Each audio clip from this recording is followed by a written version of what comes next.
Hey, welcome back to Clint Street Machines. As you can see, we've been getting a lot of stuff done.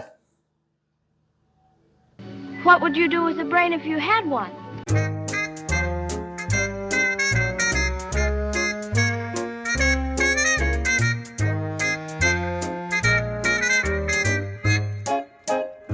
Hey, welcome back to Clint Street Machines. All right, so in the last video, we got the body sitting on the frame, kind of where it needed to be, enough for us to take measurements and come up with our game plan. And we did come up with a game plan, and now we're in the process of getting this body mounted to the frame.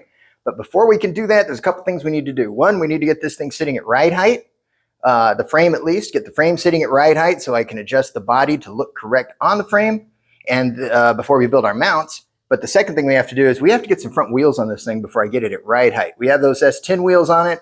Those don't look very good. They certainly don't match the backs, and tires are too big. There's a whole bunch of reasons.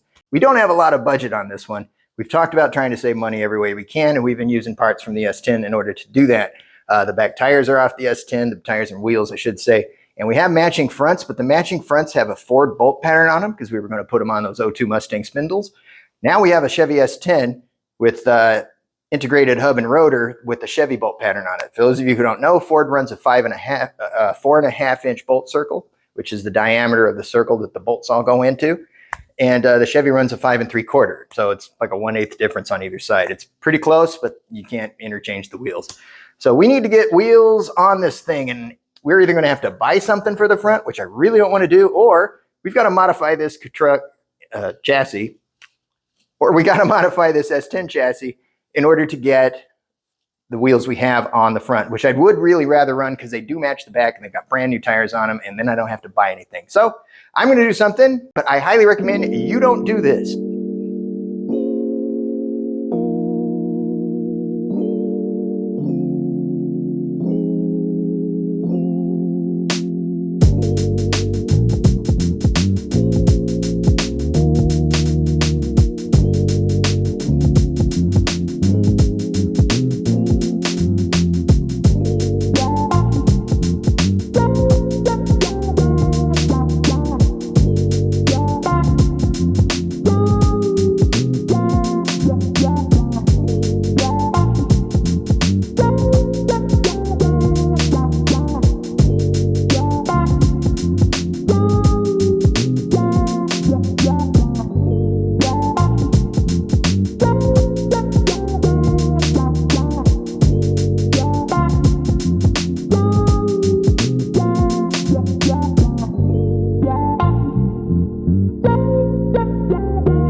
All right, we got this in the mail as well. You probably already saw the box if you watch our community posts, but let's open her up.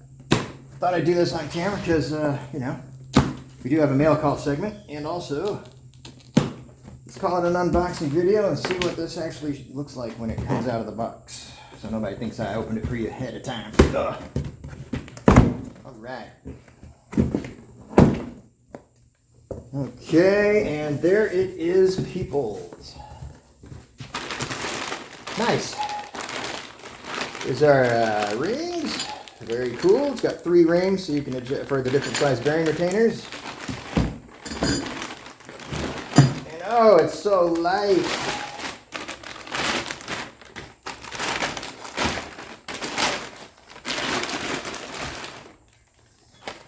People, there it is, a Lakewood bell housing for our A833 to bolt it to the back of our big block. Hopefully you guys can see that just fine. You can.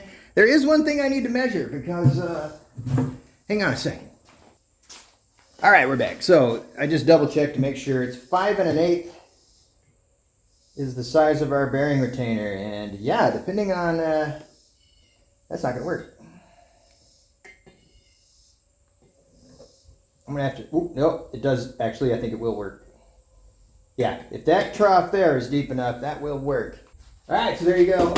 Why'd I choose this? I guess we'll get into it later, but basically I could pay $500 on eBay for a 50-plus-year-old bell housing made out of iron from, you know, back in the 60s or something, or maybe 70s, factory piece.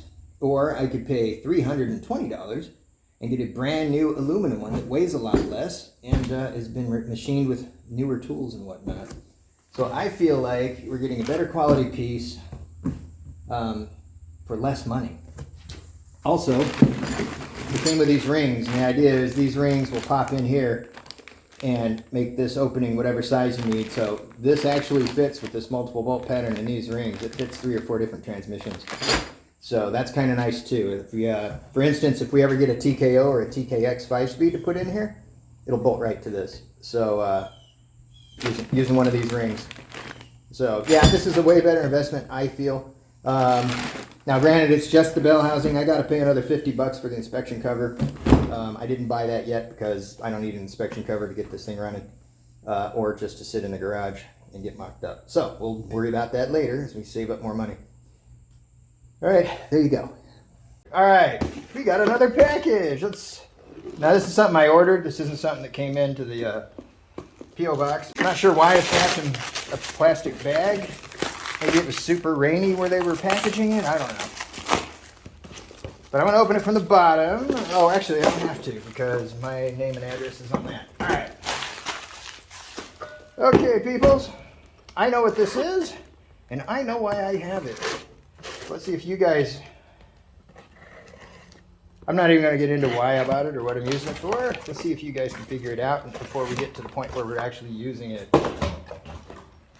Is that in frame? No. There you go. All right. There you go. How many of you guys know why I bought that? Well, you probably won't yet, but we're going to know real soon.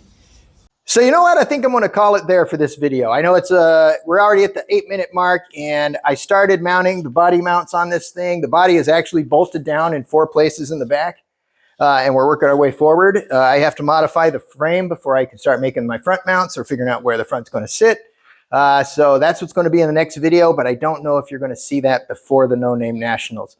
The reason I say that is because I got a lot of stuff I still want to get done. There's only like 18 days before I got to leave, 17 I think, before I have to actually load this thing on a trailer and get out of here.